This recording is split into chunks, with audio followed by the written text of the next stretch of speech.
Welcome to Penrose Learning, where we make understanding easy. You begin by ensuring you control the laptop.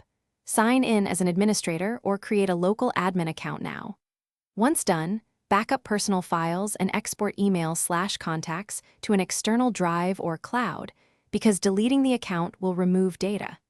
Make sure BitLocker is suspended and unlink any devices and subscriptions tied to this Microsoft account so services don't break after deletion.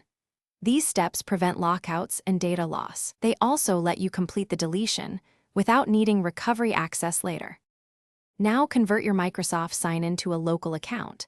Go to Settings, Accounts, Your Info, and choose Sign in with a local account instead, then follow prompts and create credentials.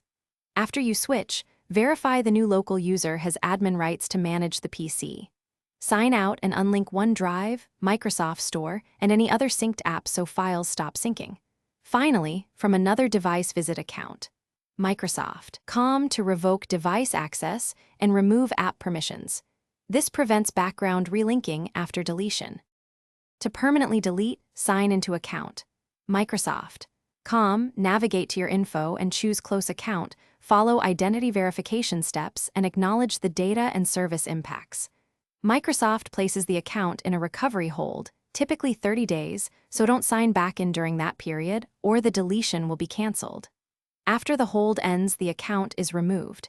If deletion is blocked, make sure all subscriptions are canceled, family members are removed, and active services are closed. Resolving those will allow the process to complete. Thanks for watching. If this was helpful, leave a like and consider subscribing. See you next time.